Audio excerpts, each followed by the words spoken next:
How's it going, rednecks? With the suspension all on, with our new torsion bars, new suspension pieces, shocks, and the engine almost put together, I think the last thing I gotta do is the brakes, and then I can start putting the front clip all back on. I want to do a brake upgrade. So this is a GMT800, that's what this vehicle is, and they made them from 2000 to 2006.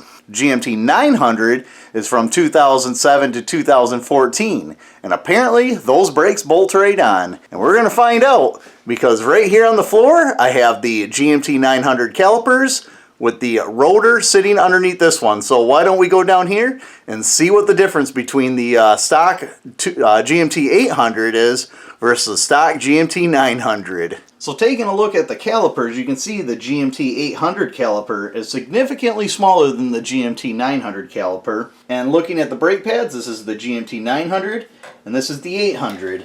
If we stack them on top of each other, the 900 is a little bit wider, but the GMT800 is a little bit longer. So I think their contact, the amount of contact surface they have on the rotor is about the same, but I have a feeling this one's going to have a bigger clamping force. Now let's take a look at the rotors.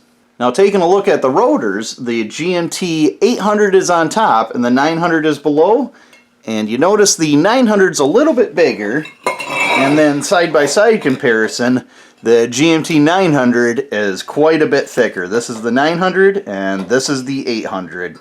So with the caliper being quite a bit bigger and the rotor having a bigger diameter, giving it more of a mechanical advantage, I think it's going to be like going from trying to take a lug nut off with that ratchet and going to this guy right here, a big old breaker bar, because you're getting more leverage out further. So I think it's going to be a good upgrade for this truck. I've seen a few people do it and they seem to like it. So what do you say we get that rotor on and then we get the caliper on and see how easy this install really is. Alright, first things first, let's get this rotor installed. To make sure the rotor is sitting flush to the bearing, why don't we install some lug nuts. That'll keep everything nice and square. There we go. Alright, and this is what makes this install so easy. These are your stock GMT800 bolts that go right into here for the caliper. And all we're going to do is grab the 900, slide that over the rotor. Ooh, shoot some fluid out. There we go. Then you just take your bolts and install them right into the stock location.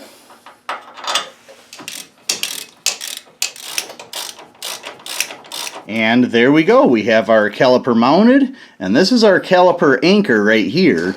And what we're looking for is the gap between the anchor and rotor. So right there and right there to be equal on both sides, and that tells you your caliper is mounted in the proper location. Now why that's important is because actually the 2015 and newer brakes will bolt on just like this, but you need to space the caliper bracket out to get that centered between the rotor and caliper. So this is a very easy and straightforward install, and now all we have left to do is install the brake line. So this right here is a GMT900 brake hose, and this is a brand new GMT800 hose. And as you can see, it's going to bolt right on. So what do you say we gun this one out and we gun that one on.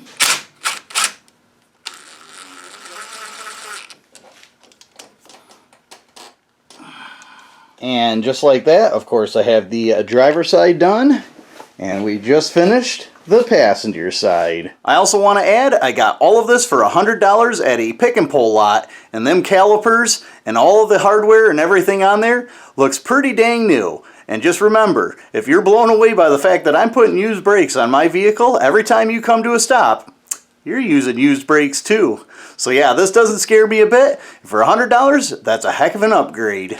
With that being all done, I am so tempted to mount some rims and tires on this thing and see what it looks like, but I'm getting ready to put the front clip on, and I definitely want this thing sitting as low as possible, because once I put tires on this, it's going to come up quite a ways. And I will say, the only downfall of this is I believe it's 18s or bigger. I don't know if you can get away with 17s, but it doesn't matter to me because I already have a set of 18s, and you're just going to have to wait to see what I got. I am looking forward to seeing how good them works, and I know this was a short video, but this was an easy install, so hopefully you guys enjoyed the video. Like, comment, share, subscribe, and get back to work.